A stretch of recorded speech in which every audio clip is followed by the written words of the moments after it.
Hello and welcome back to my hardcore series. This is episode 2 of this series. Before we get started, if you haven't already watched the first episode, I highly suggest that you do. Trust me, it'll be worth your time. There's a link to it on the top right hand corner of your screen which will take you there. With that being said, if you watched the video to the end, please leave a like behind, and if you're new to the channel, please consider subscribing. I've done enough talking, let's get this video started.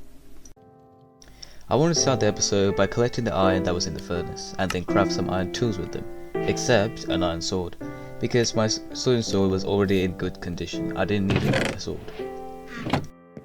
Then my attention shifted into the decaying cherry trees, the ones that we mined earlier.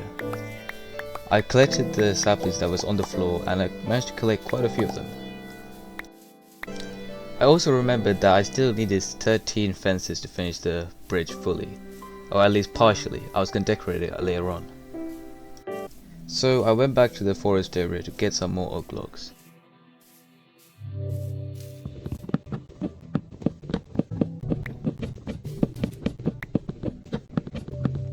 After collecting what I thought was enough wood, I went back to the bridge just to continue on my construction. Upon arriving, for some reason I went straight near my base, collecting up the extra saplings that was on the floor and putting them back in my chest.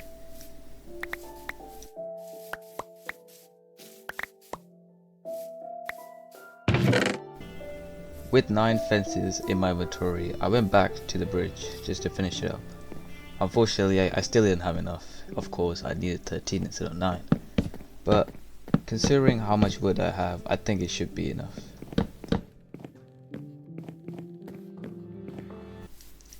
Now my bridge has been completed. Not fully, of course, I still have to do some decorations, but I think for now, as long as it stays up, I should be fine.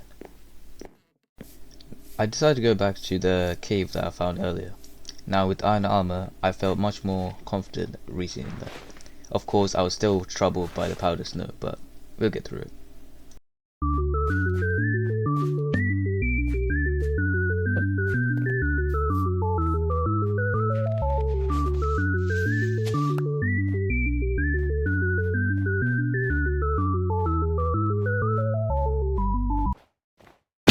As I arrived at the cave, I spotted some iron that was hiding behind the dripstone, so I went to grab those.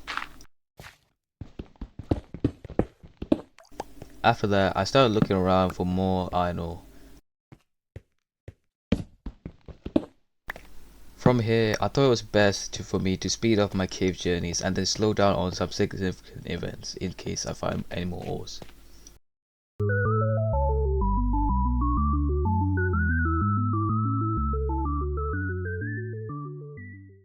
As I just found some new iron ore, a zombie growled, sending out his warning shots, which I responded to.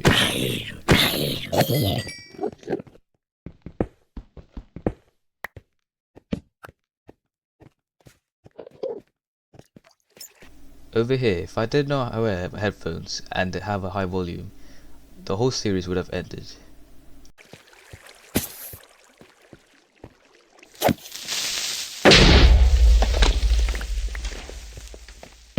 I decided to quickly grab the iron ore that was in front of me before any more mobs starts falling down.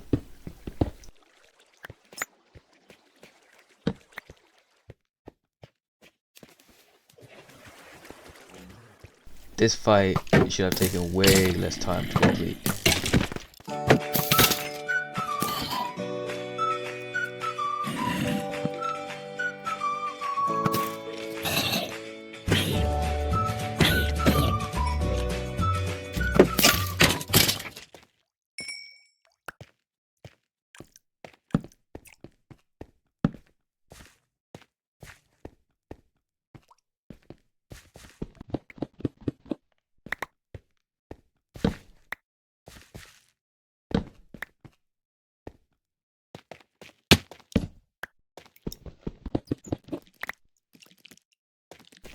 I also heard a creeper take 4 damage again, but I was certain it was above me.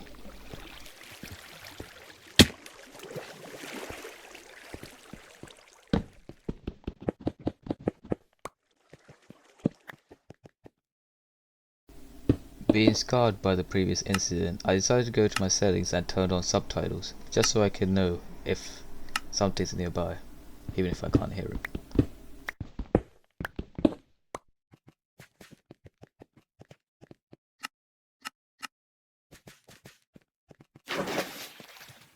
Over here we can catch a glimpse of the afternoon sky, meaning that the 6th day has finally concluded.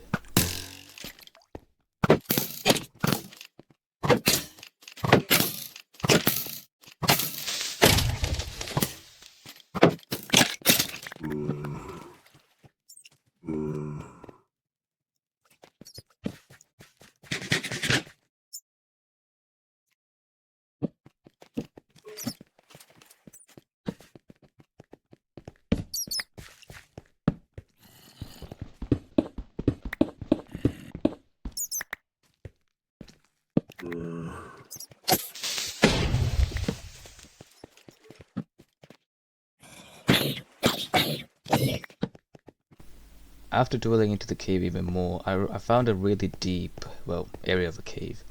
I didn't want to risk it because there was a skeleton right below me. So I went back up just to find another route.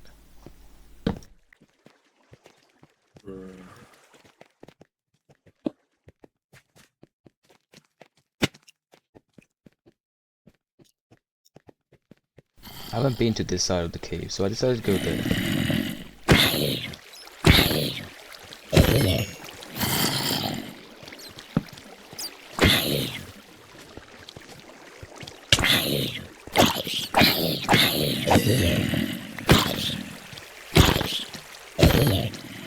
And I'm not gonna lie, this area was a danger zone. I was in no man's land.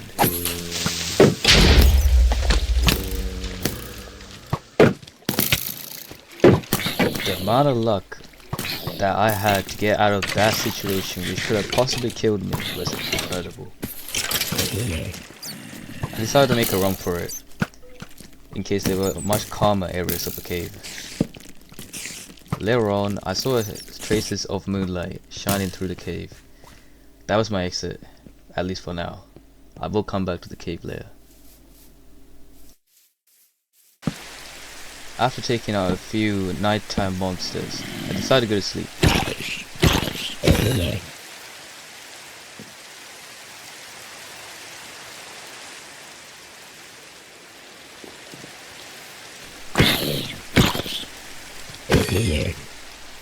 Later on, I saw a rainbow going across from the village to the other mountainside. It's quite incredible.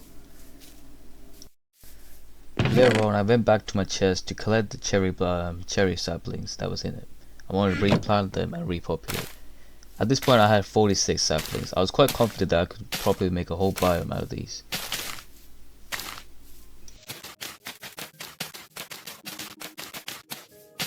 While blindly planting cherry saplings, I accidentally ran into a creeper, which for some reason I never noticed.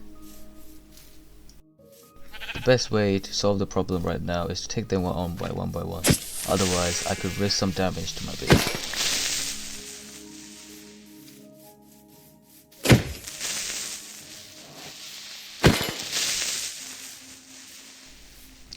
After that, I continued on planting the saplings.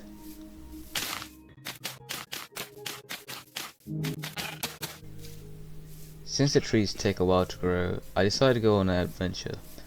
I decided to also take a screenshot of my coordinates just in case I lose them.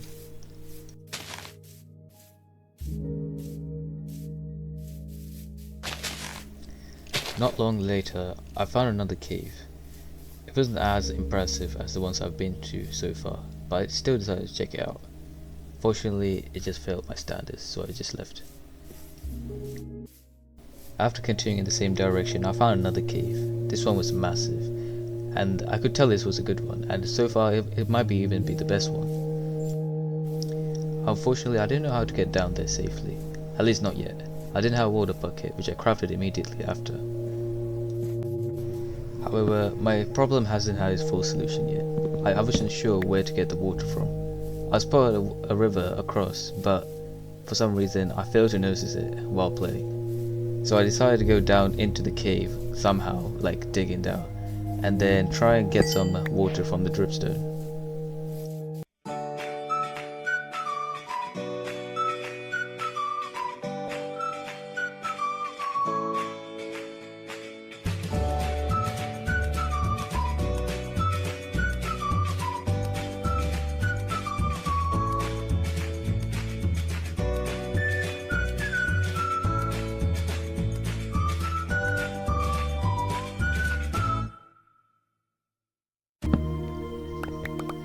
Finally, I grabbed my bucket of water. This took way too long. I went closer to the iron that was in front of me, of course, being cautious about the creeper above me.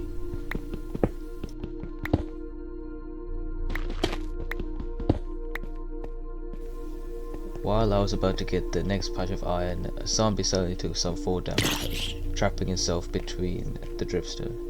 Minding my own business, I proceeded to the iron and mined it.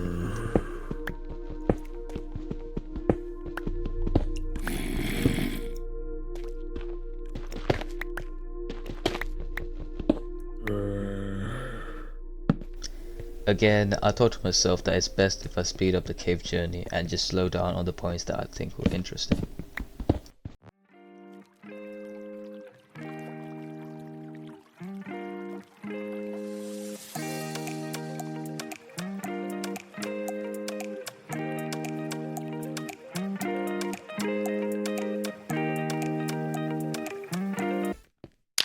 Since the coal I had could have been used for something else, I started using the flint and steel to light the place so I could see what's really going on inside.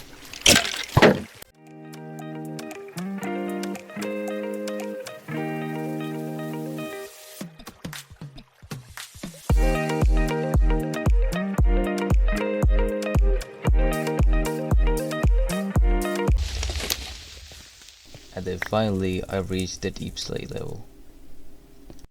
And at first, what I confused for a glow squid was a diamond ore. It was my first one in this world. I carefully collected both diamonds with pride, and then I started looking around for more, and I did spot more down there.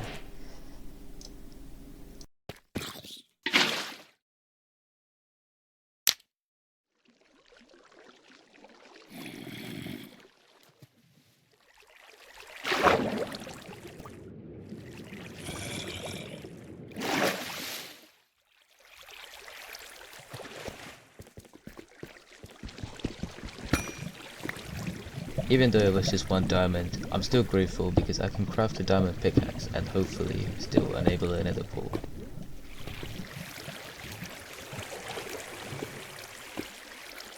Spot any more diamonds nearby, so I decided to go for the gold that was right in front of me instead.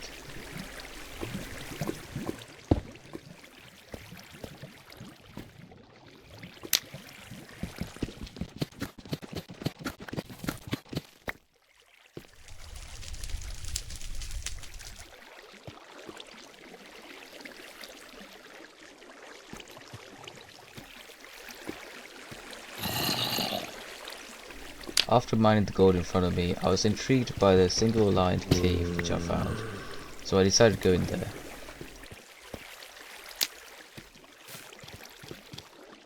I was greeted by a zombie and then another. I had to be careful. If one of them is on fire and hits me, I could burn to crisp.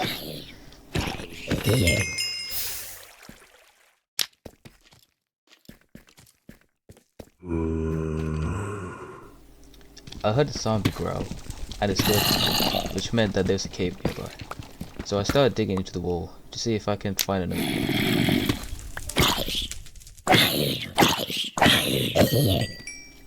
I heard the skeleton walking on the right hand side of my ear, but all I saw was some diamonds, so I collected those.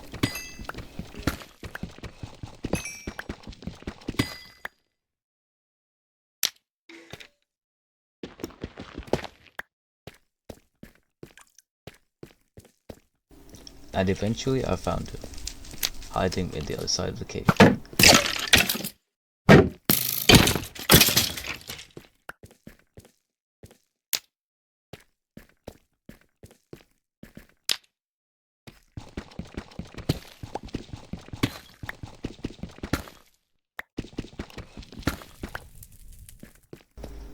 Here I caught a light blue glow coming from the other side of the cave, which I had to mine through.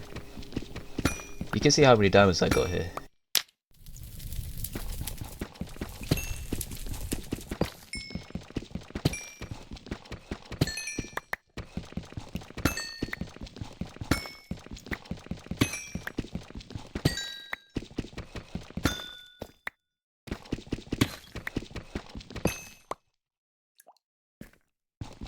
That's right, 12 diamonds in one vein. At that moment I could not believe what just happened.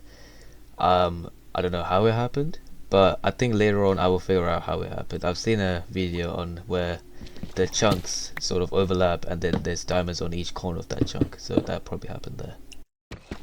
So with my experience in survival worlds, I decided to go back up to the surface. Why? Because I feel like the world becomes harder more you progress in it.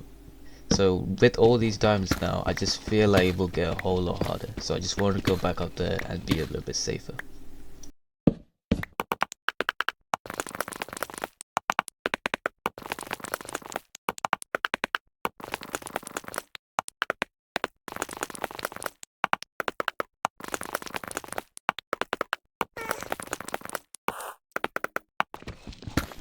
After seeing some dripstone appear, I knew that I had to be at an opening of a cave, or at some point of a cave.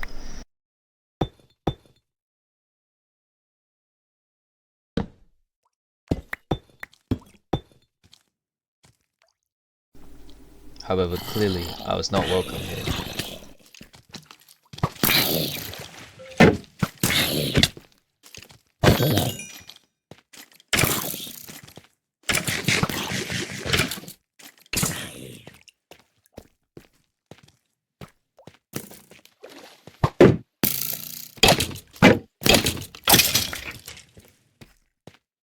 After getting a cheeky assist from the skeleton, I decided to go and mine up the lapis over here. Because if I make an enchanting table out of the diamonds I just collected, I clearly need some lapis. And enchantments in a hardcore world is probably going to be the best for me.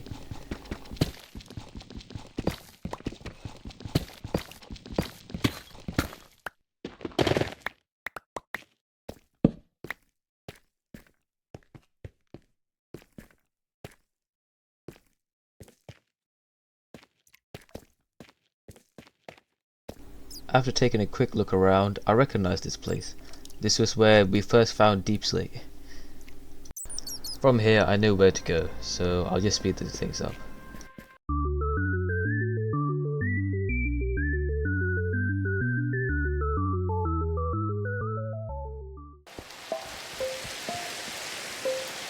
When I came outside it was already raining, and I managed to spot a few emerald ores glowing up there. However, I was not really interested in those because of their easy access via Fletcher. After coming up to the mainland, I decided to go back home and then sleep. However, when I arrived, the clouds were already clearing, but I still decided to sleep anyways.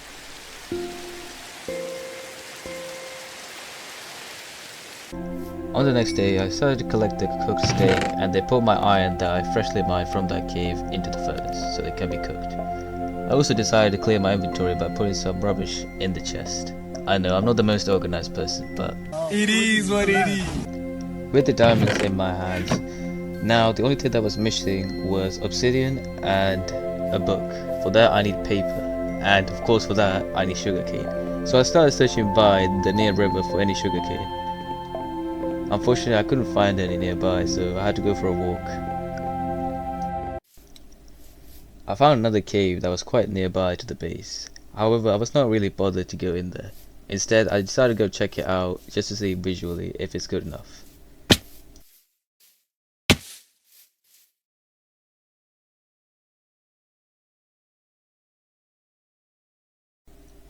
After the inspection, I thought to myself maybe I should go to there on the next episode, because I was still busy trying to find some sugarcane. And I did, right there. Upon arriving near the sugarcane, I also spotted a ruined nether portal up ahead. I decided to go check it out since it was not too far away. When I arrived, it seems like a portal that I could complete right now. There was one obsidian in there, and I was hoping for one that was lying around.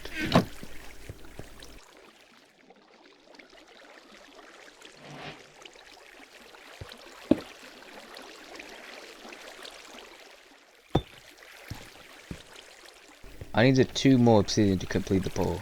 I had no choice but to take the corner ones at the bottom, and for that I needed a diamond pick. So I took out a crafting table and started crafting diamond pick. After getting the diamond pick, I decided with no hesitation to mine the corner blocks.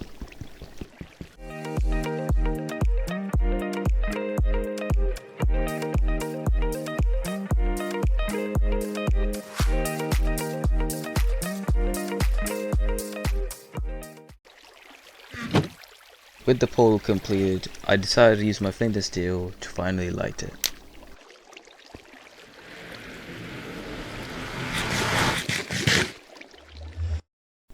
For some reason it took a while to load, but eventually it loaded. Soon as I arrived, I was not welcomed here. I was already getting sniped. But I was more shocked at the fact that it just landed me on top of a fortress. But I was not ready for this. So I decided to go back and then save the bonus of this pole for later.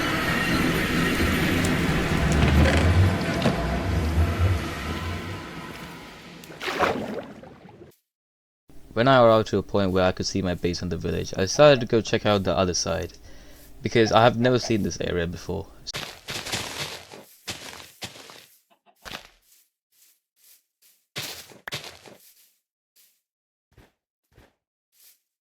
I spotted a cherry biome up ahead, so if I ever need some more petals or some saplings, I could just go there for them. But for now, I didn't see anything else interesting, so I went back to the base. When I arrived, I saw the sapling grow. However, it grew into the other tree, so it was kinda not exactly pleasing looking. So I decided later on to maybe rearrange the saplings and make it less likely to happen. I also realized that this half broken tree stayed there for a long time. Turns out there were two big logs inside of it, so I broke those so I can get the saplings from it. I decided to collect the iron from the furnace that I just left behind before, and there was 17 in there, quite a good amount. After readjusting my inventory, I decided to go and get an infinite water source. However, I only had one bucket of water, which meant that I had to go back down to the river that was underneath my bridge to get another source.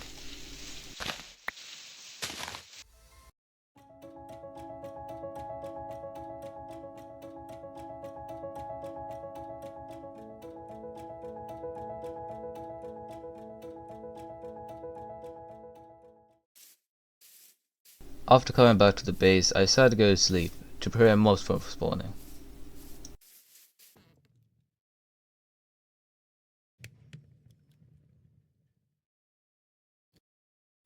I also knew that this was probably the best time for me to flower those petals in the ground, so I went ahead and did that.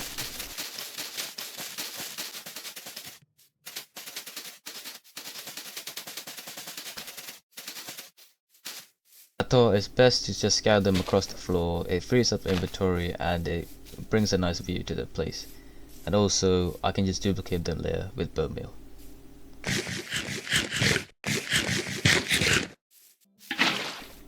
By placing the water bucket in such a way, I obtained myself an infinite water source. With this, I can finally make a sugarcane farm, which I can use to get paper and then books. I'm also going to dig out this mountain into a flat area, so the sugarcane can just grow on a flat, land.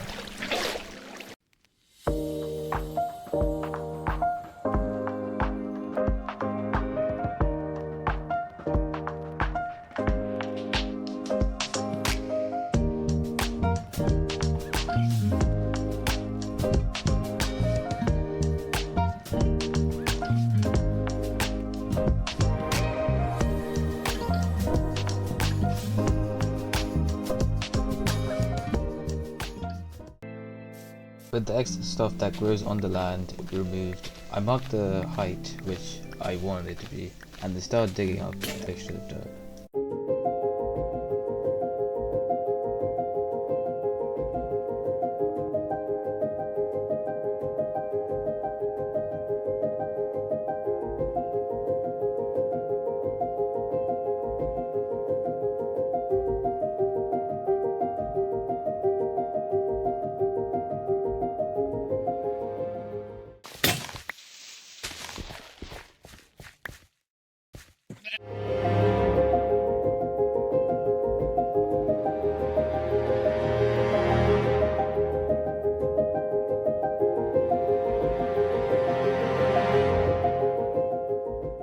After the land has been flattened, I decided to get on with farming the sugarcane. I wasn't sure how to get the best amount of sugarcane from here, by that I mean the highest amount for a packed in space, but after a few experiments, I realized that it's probably best that I do it diagonally. For some reason, that's the best way. And with the limited amount of sugarcane I had, there's nothing much else I could do at the sugarcane farm. So I decided to go focus on something else. I wanted to go pay a visit to the village that I live right next to. It's been a while I haven't visited it, and I was wondering if the villagers were still alive. Since I had so much dirt from the digging, I think it's best that I make a double chest, so I can put all, well, the rest of the trash in there as well. For some reason, I left my sword and my axe in the double chest. I wasn't sure why, maybe it was an accident, but then I realized for some reason I didn't have any weapons to defend myself. So I crafted an iron sword, when in reality I checked the chest afterwards, they were all there. But oh well, you know, quick little upgrade. When I arrived, the village seems like a ghost town. Maybe it's because it was afternoon and they went to sleep. However, this gave me a little bit of a shock because no one was inside this house. It has a double bed and yeah, no one was in there. But I decided to sleep here anyways and continue my search the next day.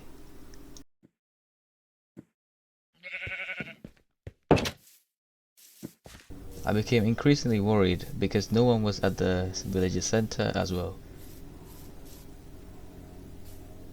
I thought I lost them all. Of course I needed trades, but I was not expecting a whole ghost town by, well, I think this is day 10. But then I spotted 2 villages, and I think there was a 3rd one up in the mountains.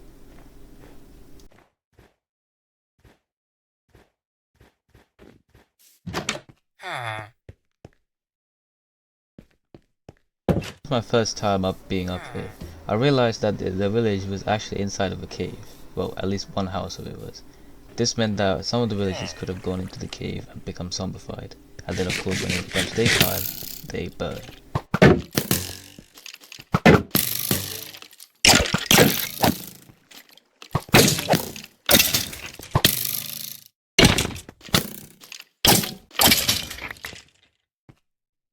After making a quick work with the skeletons, I decided to go up here and then have a look around the place, mistaking my own base for a cherry biome. I also decided to check out the area even more because there's loads more flat area which could have meant there could have been another village nearby. Unfortunately this time I wasn't as lucky. With the oak trees grown up and when I came near the bridge, I had an idea. What if I put the oak leaves on the spruce logs that are on the bridge? I feel like that could add a little bit more spice to it. And then later on I could focus on decorating it even more.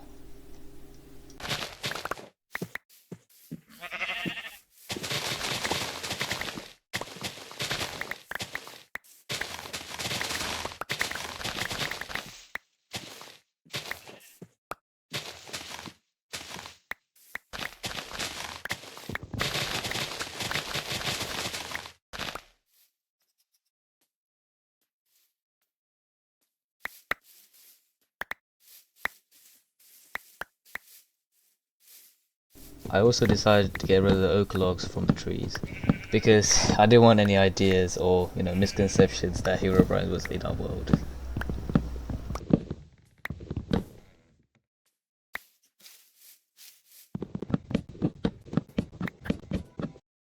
I want to go for pillars of oak leaves that were at least 3 blocks high. It seems like a simple way of adding a touch of green to the build. However, while doing this, I was not sure if this would match the cherry biome I would create. Pink and green at that moment didn't feel like it would go together, but I went for it anyway, thinking in the future maybe I could add some moss for the floor, replacing the grass blocks. I could also add a roof, which is made out of spruce logs, planks, stairs, well, you name it. Adding a starport below the bridge also seemed like a sensible idea, because right now it's just a floating bridge with, no realisticness to it.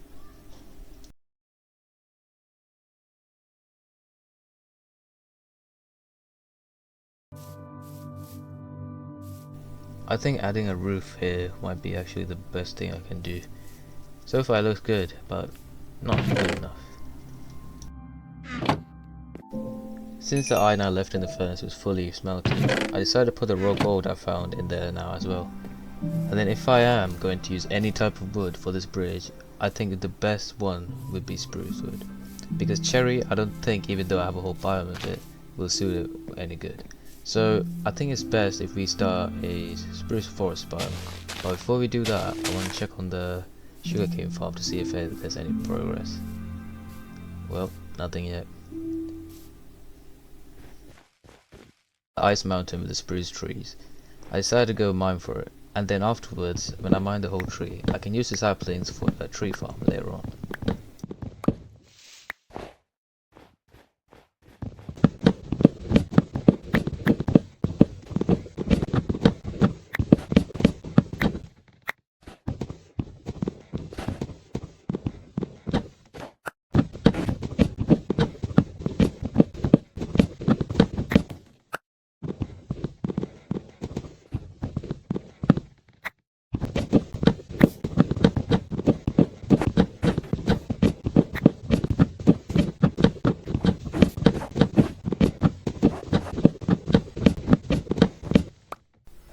After collecting the wood, I decided to go collect up all the saplings that were on the floor.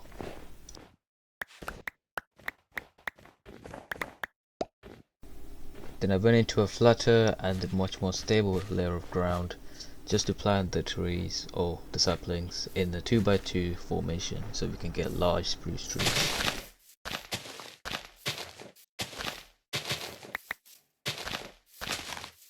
Night time, I decided to go back and then sleep, ending our 10th day of our hardcore series and episode 2.